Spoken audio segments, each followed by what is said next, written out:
Manish Mundra ran the Nigeria and Senegal operations, especially the expansion projects which are now concluded in Indorama Oleme Fertiliser and Chemicals Limited (IEFCL) and ICS Senegal. By Francis Kirkutzer Accra. After making his name in India, Manish Mundra, the founder of Drishyam Films, is in the news in Nigeria for contributing to its economic growth in several ways, from petrochemicals to fertilizers. Indorama Corporation, the conglomerate Mundra heads in Nigeria, aims to boost the agriculture sector in the West African nation with the opening of a $1.5 billion project to produce 1.5 million metric tons of urea fertilizer per annum so as to make the country self-sufficient in the product. Mundra, who has worked with the Aditya Birla Group, Indian Rayon, Indogulf and finally aluminium maker Hindalco, is an Imbar with over 20 years of international management and mergers and acquisitions experience. Mundra joined Indorama Group in 2002 in the corporate strategy department. Given his resourcefulness, he was transferred to Indorama Nigeria as a project manager.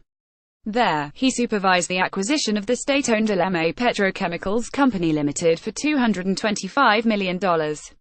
Mundra was appointed deputy managing director of the company in 2007 and managing director in 2009. He ran the Nigeria and Senegal operations, especially the expansion projects which are now concluded in Indorama Oleme Fertiliser and Chemicals Limited (IEFCL) and ICS Senegal. I figured that Africa would see a growth in business and demand. Nigeria, the most populated and with the most hydrocarbon resources, was the perfect choice, Mundra said. Those in the oil industry said he must have his eyes on expanding Oleme as he took a personal interest long before he became the managing director. After the acquisition of Oleme Petrochemicals, the thought of establishing a fertilizer plant became a dream, Mundra said. We saw that Nigeria needed a breakthrough in food production. It needs to stop its huge food imports which gulp about $5 billion annually, Mundra said, adding Nigeria has abundant land resources so there is no justification for this high import cost. He said about 75% of Nigeria's land can support agriculture, but only 49% is in use. It is for this reason that the company thought of building the fertilizer plant to facilitate abundant food production, Mundra said. Mundra does not seem to have finished with his plans for Nigeria.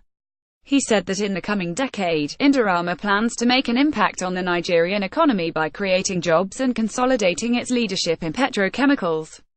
In the next 10 years we would complete our natural gas liquid plant, methanol plant and the second phase of our fertilizer plant, he said. Our vision remains to build the largest petrochemicals and fertilizer hub in West Africa by 2020 with a total investment of $4.2 billion, Mundra said. Francis Kirkutzer can be contacted at ferkutzer@gmail.com. RIL's backward integration to boost petrochemical margins. India's refiners bet big on petrochemicals as industry reshapes. China to invest $4 billion in Pakistan to develop petrochemical complex. Indian petrochemical company to increase investment in Egypt.